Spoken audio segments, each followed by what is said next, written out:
For what it's worth, I wanted to share with you some things I found with Teams. Many of you may already be using these and probably can show me some things how to do these, but I know some teachers haven't had a chance to do these things yet. I'd just like to share what I've learned. One of them is an assignment. So this is just a practice class I created so I can fool around with and try things. And I have, if you go to the tab up here, assignments, you can hit the create. You can make an assignment or a quiz. The quiz will take you to forms. So let's start with a assignment. So in here, you can name it whatever you like. So let's name it a practice assignment for teams. How's that? And you can write down the instructions, complete the form, make a PowerPoint, whatever you have to do, and then you give specific instructions that you want. You can add resources. So a resource can be anything that you have on your OneDrive or on your computer or anything like that, files. Say how many points it is. So let's say this is 100 points, and you can add a rubric. So this is something I really like, adding a rubric. So I have several rubrics that I've made already. You can create a new rubric, but basically, so I have this rubric, I call it a project rubric. I say 40 points for the content, and it's 0.5. That's just something I use to help me. So in here, I just put a title. I'm going to use points. Yes, I said yes first to points. And then just a brief description. So in here, I grade my projects basically by content, grammar, graphics, attractiveness, and organization. So I can, it starts, I think, 4 to start with, but I added some. So I just did the titles, excellent, almost excellent. I don't know, I'm not too creative, I guess, on some of these things. But then you can add all the way down to poor and poorly done. Oh, I see I misspelled something. There you go. I'm going to correct that. And you put the points next to it. So it goes 1 to 8. And in here, I can say content is worth 40%. That's where I got the title of this project. And just kind of a brief description of it. Grammar, no mistakes, 1 mistake, 10% of it, graphics. So I can make them evenly distributed, or I like to make them weighted. So content is the most important thing for me. So I make that the biggest weight. And since it is a project, attractiveness is worth 20. How it's organized is 20. So I can say attach, okay? And then that rubric is attached right there. It shows it. I assign it to this class, to all the students, or I could choose a specific student, the date due, and the time. And then in here, I can actually even just set it to go to the practice channel rather than the general channel. So I like to use the channels for whatever unit I am. So unit 2, unit 3, whatever. Okay. Now say I set it up, but I'm not ready to share it with the students. So I just hit save, and then it is in drafts. So when I'm ready to assign it, I can open it up and then assign it to that class. Everything is still set up the way I wanted it, even the due dates, and I just say assign. All right, and there it is. I can find it. The students can be able to find it under assignments. There it is, saying I just did that.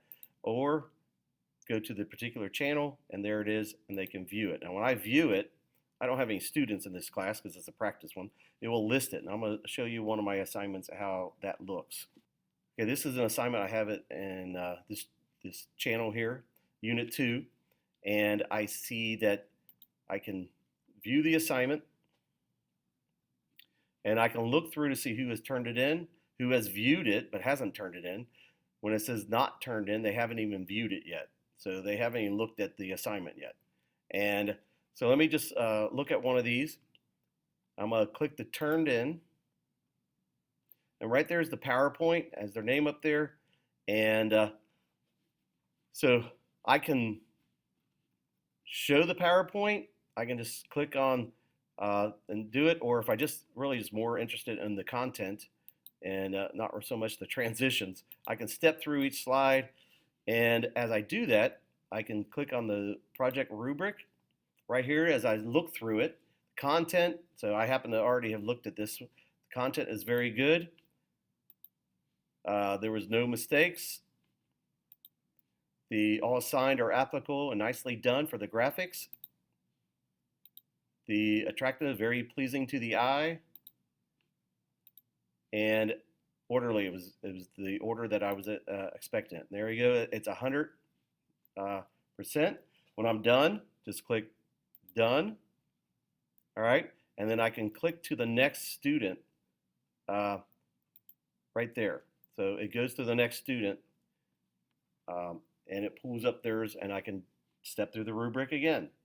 And that's a really cool way to grade these as you're going through. Now, if it had a Word document, you can add comments to it just like you would any Word document within Teams. Without even getting out of Teams, you can add comments and things like that to it. Of course, you have feedback here that you can type in your particular comments, and that's how you do it. So once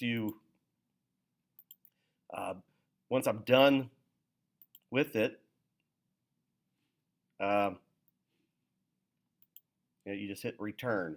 I guess the other thing here, I just graded that one and I click the return on it. So when I hit return, it's no longer listed here. So the other students won't see the grade on the side because it's under the return tab here. That's where you're going to see the grade. As long as you hit return. If you don't hit return to the student, it will still display right here in this list. So another thing that here, so I actually had students share these PowerPoint with the class. All I had to do was pull up Teams here and click on it, and then the students were able to share their PowerPoint right from Teams in my account without each person taking time switching to their account. Thing that you can use within Teams is do a test. So you go back to assignments. All right, you can create a quiz, and it actually opens up forms. And many of you already know how to use forms. I've seen that through some of the surveys that we've had to do. But if you could choose the ones that you have already made in forms, or you can create a new there. It will open up your web browser, and you can begin a new quiz here. There's all different types of questions that you can, multiple choice. I have to admit that this is not as good as what I've used in Schoology or Edmodo or Shobi, but it is still the same login, and it automatically all works with Teams. So for that reason, I'm using it this year, just because students don't have to have another login for something else. And there's all different types of questions you can do in this. Like I said, multiple choice. You choose which answer it is. You can upload pictures, images, videos to go with the question. And if on certain ones, it will automatically grade it if you tell what the correct answer is. And that helps a lot too. But always go back and double check to make sure you have done the right answers, of course. And once the students are done with that, they are able to go back and look at the quiz, and you can choose to have it show the answers or not. And when you're done, you can return it to them through Teams with comments in there through forms or through Teams, so they work together. So that is a good way to, again, go this paperless remote learning or whatever that we are doing right now. So there you go. Hopefully that helps you.